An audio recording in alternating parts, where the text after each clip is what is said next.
Assalamualaikum warahmatullahi wabarakatuh. Halo semuanya, perkenalkan saya Risna Wulandari dari Program Studi Pendidikan Bahasa dan Sastra Indonesia. Kali ini saya akan membahas mengenai hakikat, aspek, prinsip, manfaat, serta fungsi dari berbicara. Nah, apa sih berbicara itu?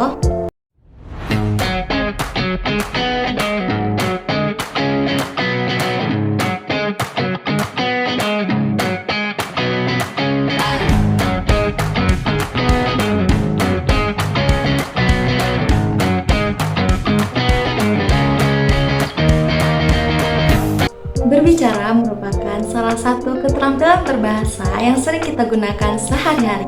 Salah satunya ketika kita berbicara atau berkomunikasi bersama dengan teman, keluarga, ataupun saat presentasi. Nah, menurut Tarigan, berbicara adalah kemampuan mengungkapkan arti menggunakan bahasa secara lisan. Dengan kata lain, berbicara merupakan proses komunikasi yang melibatkan produksi bunyi, pemilihan kata, serta struktur kalimat yang jelas agar pesan yang disampaikan itu dapat dimengerti oleh pendengar. Nah, coba bayangkan kalau misalnya guru sedang menjelaskan kepada muridnya secara terbata-bata, tentunya murid akan kesulitan untuk memahami apa yang sebenarnya ingin disampaikan oleh gurunya. Maka dari itu, berbicara tentu perlu memerhatikan pelafalannya, intonasi, dan juga kecepatan agar apa yang kamu sampaikan itu dapat dipahami oleh pendengar. Nah, ada loh faktor-faktor yang mempengaruhi kemampuan berbicara seseorang. Yang pertama, kepercayaan dirinya, penggunaan bahasa, kondisi psikologisnya, lingkungan sosialnya, dan latihan serta pengalamannya. Nah, faktor-faktor ini tadi tentunya akan memberikan dampak positif bagi seseorang dalam memiliki kemampuan berbicara. Semakin baik faktor-faktor tadi yang dia alami, semakin baik pula kemampuan berbicaranya. Berbicara sebenarnya sudah banyak didefinisikan oleh pakar-pakar bahasa. Salah satunya menurut Tarigan yang mengungkapkan bahwa berbicara itu merupakan kemampuan mengungkapkan arti secara bahasa melalui lisan. Nah, sedangkan menurut Sohendar, berbicara itu adalah proses perubahan wujud pikiran, wujud perasaan menjadi wujud ujaran. Maka kita simpulkan bahwa berbicara itu secara umum memiliki pengertian sebagai proses penuangan gagasan atau penyampaian gagasan melalui ujaran-ujaran. Nah, ujaran ini tadilah yang merupakan bentuk perwujudan dari gagasan kamu yang sudah sebelumnya menjadi ide di pikiran kamu. Bicara juga memiliki aspek-aspek tersendiri. Maka dari itu, kita akan membahas materi yang kedua, yakni aspek berbicara. Nah, aspek berbicara itu ada dua. Yang pertama, aspek kebahasaan, dan yang kedua, aspek non-kebahasaan. Nah, dalam aspek kebahasaan terdapat 6 bagian yang penting. Yang pertama, ketepatan ucapan, intonasi, penempatan nada, tempo dan juga ritme, pemilihan diksi ataupun kata, penggunaan kata atau kalimat, serta yang terakhir, struktur kalimat. Ketepatan ucapan yang baik dalam berbicara tentunya memberikan pengaruh dan juga tekanan terhadap topik yang kamu bahas. Lalu yang kedua, intonasi, penyampaian yang kamu lakukan dalam berbicara itu seperti apa. Misalnya terlalu lembut juga akan membuat seseorang merasa bosan, merasa sangat lama. Sedangkan pembicaraan intonasi yang keras tentunya itu akan juga mengganggu pendengaran dari audiens kamu. Lebih baik intonasi yang kamu gunakan itu biasa saja, tetapi tidak memberi kesan boring ataupun kesan seperti marah-marah atau terlalu lesu. Nah, kayak gitu. Nah, yang ketiga itu penempatan nada, ritme, serta tempo. Pasti dalam kamu berbicara itu kamu memiliki yang namanya tempo-tempo tertentu yang harus kamu beri tekanan, ritme-ritme tertentu yang harus kamu lambatin, yang harus kamu cepetin, ya kan? Dan juga berbicara itu juga perlu ya diperhatiin nadanya. Seperti yang aku bilang tadi, jangan terlalu lembut, jangan terlalu keras, tapi nggak terlalu yang biasa-biasa banget gitu lah. Yang penting audiens kamu itu merasa nyaman, merasa yang kamu sampaikan itu bermanfaat, sehingga mereka tetap akan fokus menatap kamu. Yang keempat, penggunaan kata atau kalimat kamu dalam berbicara. Ada baiknya penggunaan kata ataupun kalimat dalam pembicaraan kamu itu adalah kata-kata yang baik, kata-kata yang bagus, formal, baku, Sehingga nantinya audiens kamu ini akan merasa bahwa kamu itu berwibawa, bahwa informasi yang kamu sampaikan itu adalah akurat. Dan yang terakhir, struktur kalimat. Tentunya struktur kalimat ini perlu sekali kamu perhatikan dalam berbicara, karena tidak mungkin kamu berbicara itu asal-asalan tanpa ada maksud atau informasi yang ingin kamu sampaikan, kan?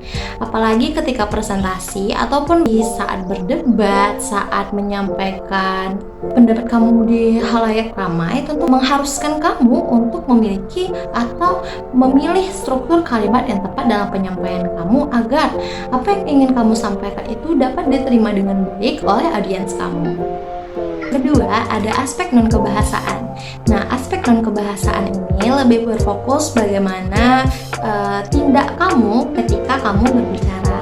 Nah, yang pertama itu sikap kamu dalam berbicara.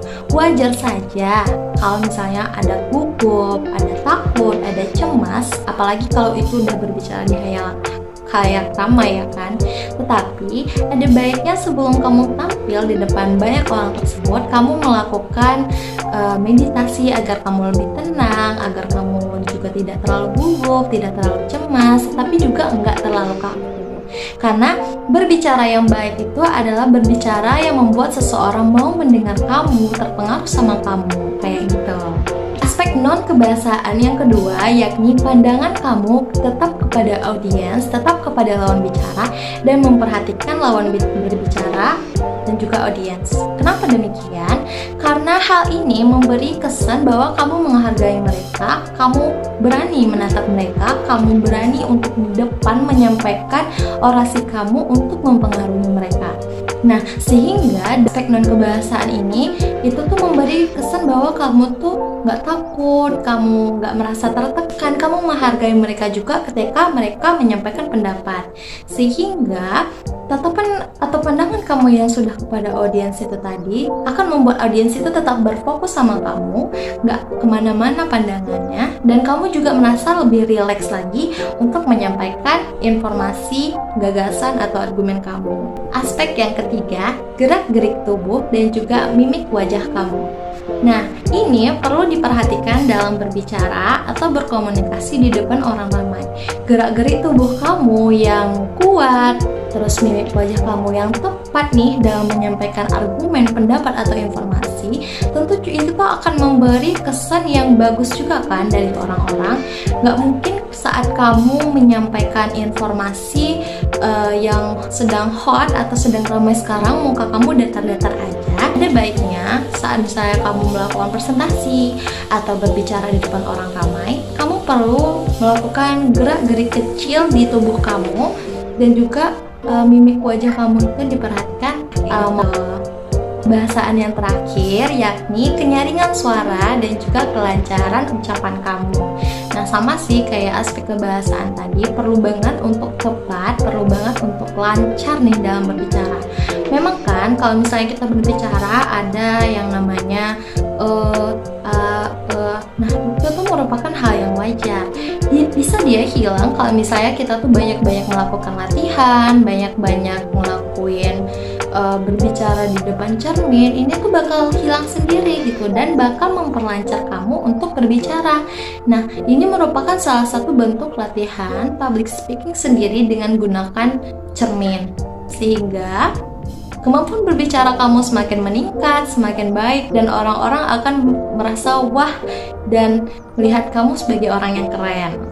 Materi kita yang ketiga ada prinsip berbicara. Pada dasarnya, prinsip berbicara itu ada dua. Yang pertama, prinsip kerjasama atau cooperative principles, dan prinsip kesantunan atau politeness principles. Kedua prinsip ini dikemukakan oleh seorang pakar bernama Leigh Goffrey pada bukunya yaitu Prinsip-prinsip Pragmatik pada tahun 1993. Kita akan membahas prinsip kerjasama. Nah, maksudnya dari prinsip kerjasama ini adalah bentuk kesepakatan antara penutur atau pembicara dan juga mitra tutur atau audiens agar nggak terjadi yang namanya kesalahpahaman dalam penyampaian informasi.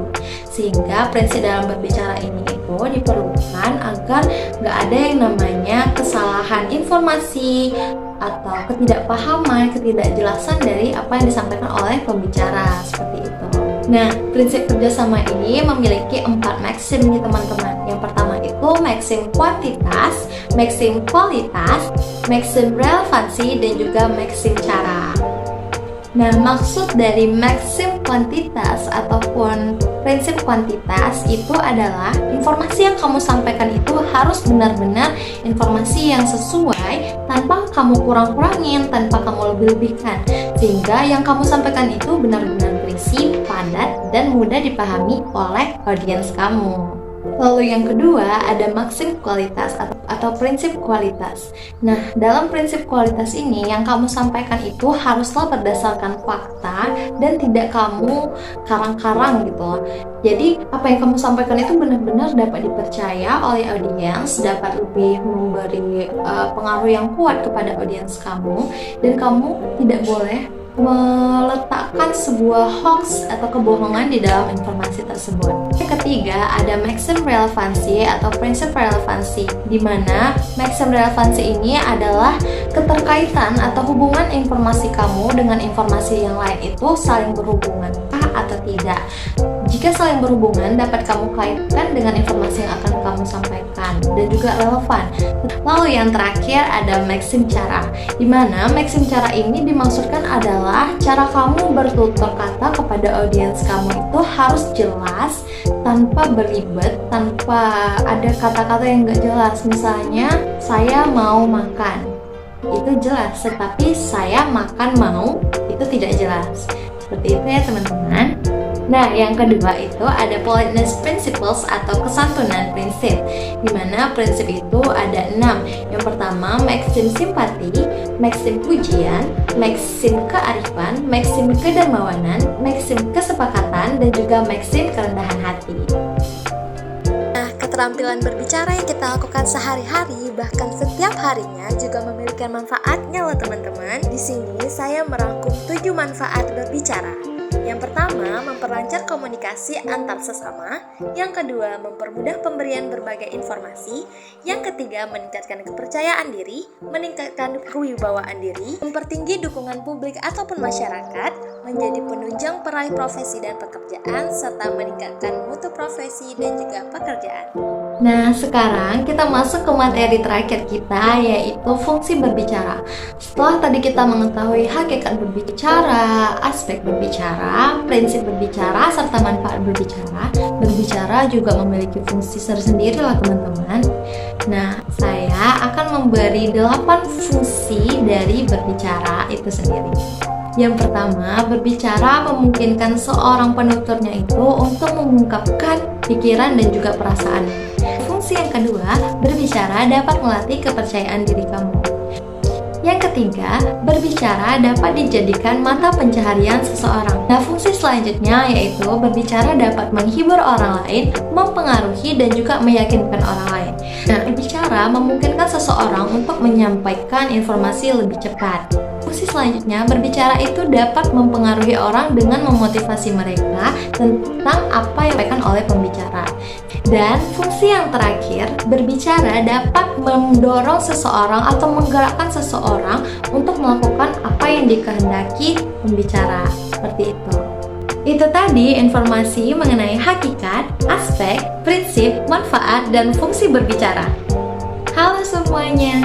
Setelah video sebelumnya sudah membahas hakikat, aspek, prinsip, manfaat, dan juga fungsi dari berbicara, lantas apa sih perbedaan berbicara dan juga keterampilan berbicara?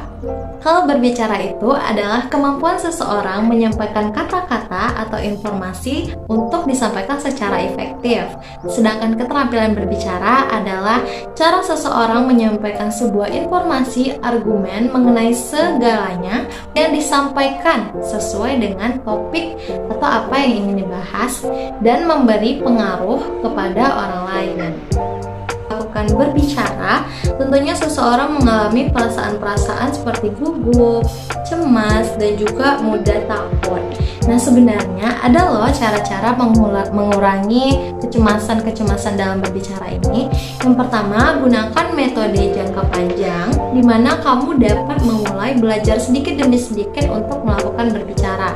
Misalnya, berbicara di depan cermin atau berbicara dengan diri coding, atau melakukan berbicara di depan kamera, melatih berbicara sendiri tanpa melihat diri kamu, terus lebih memperbanyak kosakata ataupun informasi yang dapat meningkatkan skill kamu dalam berbicara. Yang kedua yaitu metode jangka pendek, di mana metode ini digunakan untuk sesuatu yang memang sudah mendesak nih. Dan metode yang terakhir itu metode Demosthenes, di mana metode ini itu kamu perlu mencari tempat yang sunyi, tempat yang tidak ada orang, tempat di mana kamu bisa nyaman untuk melakukan berbicara ini, sehingga di sana kamu dapat melatih diri kamu untuk berbicara, berargumen dengan intonasi ataupun berbagai nada yang kamu inginkan. Nah, setelahnya kan kamu dapat mengevaluasi diri kamu, sampai mana sih kemampuan berbicara itu, sampai mana sih sebenarnya aku bisa untuk berbicara yang keren itu.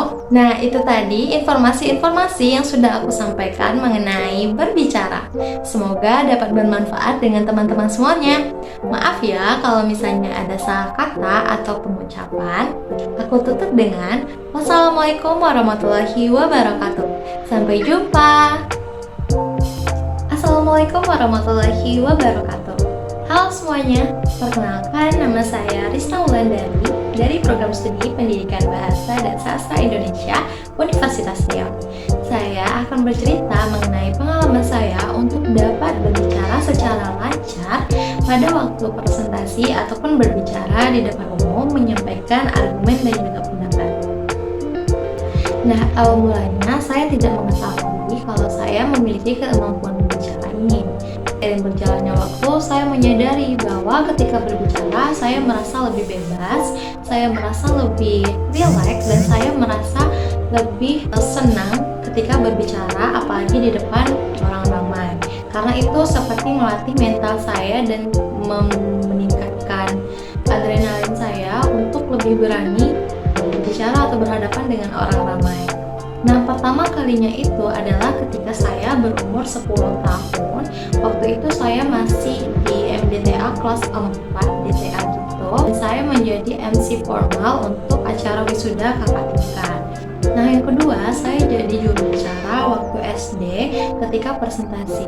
Nah, pengalaman-pengalaman itu sebelumnya saya tidak mengingatnya sampai saya tiba di masa SMA, di mana sudah banyak sekali tugas presentasi. Dan waktu itu saya tuh kayak kebingungan, kenapa ya orang-orang banyak takut untuk presentasi, kenapa ya orang-orang ini kayak takut gitu untuk tampil ke depan. Karena ya dari umur 10 tahun itu saya memang sudah sering ya untuk dibilang, Risna yang jadi pembicara ya, Risna yang jadi MC ya, Risna mau ikut ini enggak? Nah, kayak gitu kan. Jadi ya saya merasa paling untuk berbicara aja nih di depan pas presentasi lah kan waktu itu saya, dan dipuji tuh sama gurunya. Nah, kalian tuh kalau presentasi harusnya ya kayak gini, jangan cuma lihat teks, jangan kalian ya kalau cuma lihat teks ya percuma aja, nggak ada tuh yang kalian masuk ke kepala, nggak ada tuh. Nah, dari situ saya mencari tahu apa sih itu public speaking. Nah, dicari saya dapatkan arti dari public speaking itu, dan di situ saya benar-benar senang banget kalau saya sudah punya basic dan cuma tinggal dipertajam aja lagi kemampuannya. Akhirnya setiap tugas presentasi adalah tugas yang saya nantikan, karena di saat presentasi itulah ya kita belajar, kita yang cari materi, kita yang buat tuh kata-kata sama kalimatnya tuh biar menarik audiensnya gimana, biar ada lucu-lucunya dikit, biar nggak terlalu tegang gimana. Nah, kayak gitu. Sampailah akhirnya di perkuliahan ini saya baru memahami atau baru tahu kalau misalnya untuk jadi MC itu ada formal, semi formal, dan juga non formal. Nah, saya tuh suka banget tuh kalau udah MC non formal, karena kan itu lebih santai, lebih asik kayak gitu kan. Namun kemarin itu ada acara besar kan di program studi, yaitu acara bulan bahasa. Nah, di situ saya jadi MC formal. Nah, disitulah saya benar-benar belajar untuk menjadi MC formal, mengolah vokal, mempertahankan ekspresi, melatih otak juga biar lebih fokus, lebih mudah mengingat kayak gitu.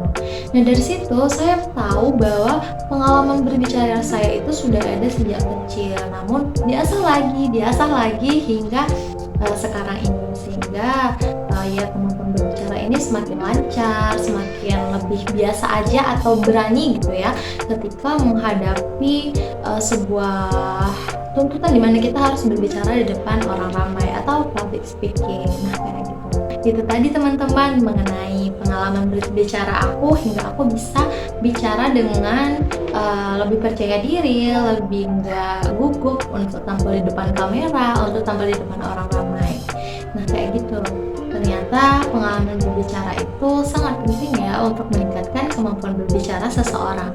Bukan hanya sekedar berbicara, tetapi juga mempengaruhi, menyampaikan informasi dan diikuti oleh orang ramai. Saya tutup dengan wassalamualaikum warahmatullahi wabarakatuh. Bye bye.